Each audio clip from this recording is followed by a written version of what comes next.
This is just a sample of the audiobook. To get the complete audiobook, access the link posted in the first comment. Additional ownership and management changes occurred, but operations terminated with Prohibition in 1920. Production began again in 1935. The Brown-Forman Corporation bought the LeBrot and Graham distillery site in 1940 and operated it until 1973, when it was sold. Brown-Forman repurchased the property in 1994 and spent $7 million to restore the works, part of which dated from 1838. Speaking to the restoration strategy, Bill Creason of Brown-Forman said, "The site is the most historically important place in bourbon distilling.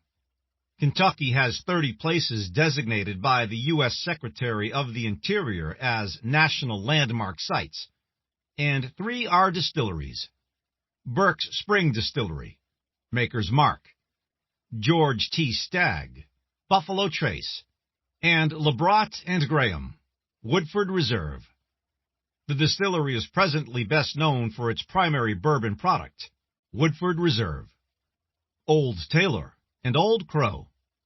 In about 1850, J. Swigert Taylor built a distillery on the lower section of Glens Creek, about 1.5 miles from the creek's confluence with the Kentucky River. Taylor appointed his nephew, E. H. Taylor, Jr., as manager. Oscar Pepper's distillery on Glens Creek, near Millville, produced Old Crow whiskey. In the late 1870s, W. A. Gaines and Company bought the Old Crow distillery, and the works was soon mashing some 500 bushels, 12 wagon loads, of grain per day. Although Glens Creek offered bountiful water power potential, access was awkward and cumbersome.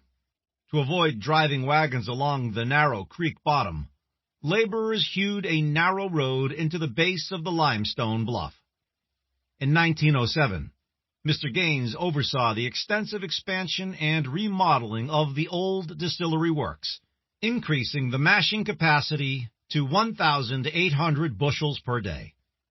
The project likely included substantial stonework on the main building, so that it resembled the old Taylor building just to the south. Gaines also contemplated building a 5-mile branch railroad from the Old Crow Works to Jets Station on the Louisville and Nashville line. The Jets Station site is presently about 1/4 mile north of the US 60 and I-64 interchange, southeast of Frankfort.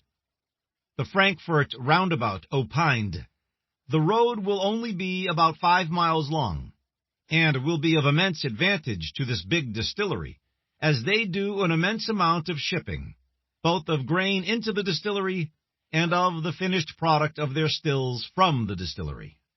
The Kentucky Highlands Railroad Company completed the new rail spur connecting to the Louisville and Nashville line in December 1907. The spur not only provided the high-capacity access required to operate an industrial-scale distillery, but also permitted E. H. Taylor, Jr. to open his distillery to visitors. The line also meant that distillery employees living in Frankfort could commute to work via the railroad. The one-way fare was 30 cents. In 1911, laborers completed a rail line extension from Millville southeast 8 miles to Versailles, including a spur line to the whiskey warehouses at the LeBrot and Graham distillery. The relict remains of the Old Crow distillery and E. H. Taylor, Jr.'s Old Taylor distillery stand in close proximity just above the Glens Creek floodplain, 4 miles north of the LeBrot and Graham distillery site. In May 2014, investors purchased the 113-acre Old Taylor property, which had been abandoned since 1972. They planned to spend $6 million to refurbish the works and put it back into production as Castle and Key Distillery. By 2016, when the property was nominated for the National Park Service's National Register of Historic Places, the expansive site retained more than 40 architecturally distinctive buildings, most of them constructed of stone or brick. Building conditions ranged from relict to good. Reconstruction included reconditioning some of the old equipment, as well as installing new gear where needed.